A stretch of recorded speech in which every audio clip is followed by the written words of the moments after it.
जहांगीर जदून साहब, सर आपने सुना, ऑब्वियसली आपको तो खैर इस वाक़े की बहुत सी तफसील मालूम होगी, पर सर व्हाट नेक्स्ट नाउ, मतलब कि अगर आप इसको प्योरली लीगल टर्म्स में हमें बताएं कि अब क्या इकदाम लिए जा सकते हैं या लेने चाहिए, चाहे वो हुकूमत हो, चाहे चीफ जस्टिस साहब हो या chief justice Islamabad high court.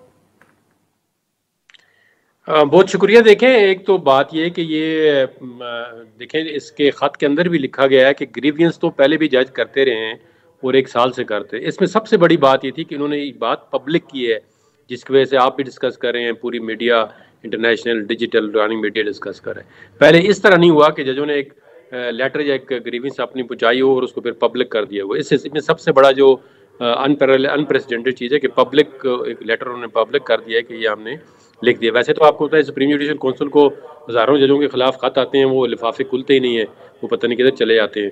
तो ये पहला इसमें इम्पॉर्टेंट पॉइंट ये था कि उन्होंने पहले भी शिकायत की, लेकिन इस दफ़ा इन्होंने 6 जजों ने शिकायत को एक बाकायदा लेटर फॉर्म में पब्लिक कर दिया और हर एक बंदे को पता चल गया कि किस तरह एजेंसियों की इंटरफेरेंस है। और एजेंसियों की इंटरफेरेंस कोई नई बात तो नहीं है, ये तो पाकिस्तान के अंदर 76 साल से, और पाकिस्तान की जो जुडिशरी है हमेशा प्रेशर में रही है। आज कोई आज़ाद जुडिशरी तो है नहीं है सर। खत तो मगर आज लिखा गया है ना, तो ये नई बात तो हो गई ना, आज से पहले मैंने खत कहा तो इस तरह किसी ने नहीं लिखा। मैंने कहा है खत तो लिखते पहले भी रहे हैं 1 साल से आप नहीं, लेकिन इन्होंने पब्लिक जो है ना, पब्लिकली इन्होंने पब्लिक डोमेन में खत को भी किया है कि जी इस तरह की ग्रीवियंस है।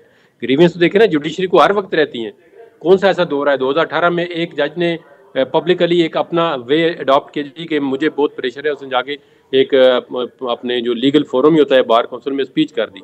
इन्होंने स्पीच के बजाय खत पब्लिक कर दिया कि यानी कि मतलब इन्होंने कहा जी ये हमारी जेन्युइन ग्रीवियंस है, इसको कोई एड्रेस नहीं हो रहा।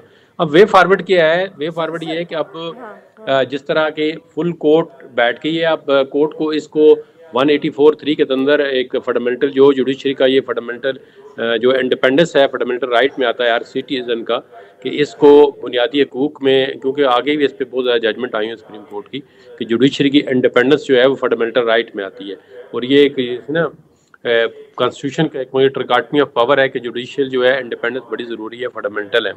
तो इसमें आप सुप्रीम कोर्ट देखते हैं कि कौन सा बड़ा बेंच बनाती है फुल कोर्ट बैठ के इस लेटर का। अब इसको तो इस तरह नहीं छोड़ना कि एजेंसियाँ किस तरह एड्रेस करती हैं। अब आप ये अंदाज़ा लगाएं कि अगर एजेंसियाँ जजों को प्रेशराइज कर सकती हैं तो फिर बाकी कौन सा डिपार्टमेंट ऐसा बचा होगा कि जो जजों की रीच से दूर है, या वो एजेंसियाँ अपना इन्फ्लुएंस इस्तेमाल करके वहाँ से फैसले नहीं करवाते।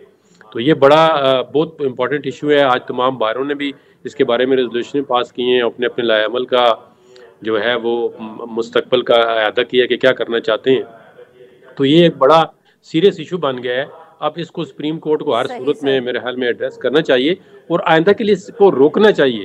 अगर ये फिर इस तरह कोई बेंच बन गया, कोई जजमेंट दे दी, जजमेंट तो आगे धरना केस पे भी काजी फैसला ने दी थी, उसमें नहीं लिखा था कि जुडिशियल अपनी एजेंसियों ने इंटरफियर, उसने नाम भी लिखे हुए कि किस किस एजेंसी के कौन कौन से बंदे ने इंटरफियर क्या क्या किया है। तो इस तरह सुप्रीम कोर्ट के जजों को भी अप्रोच करते हैं।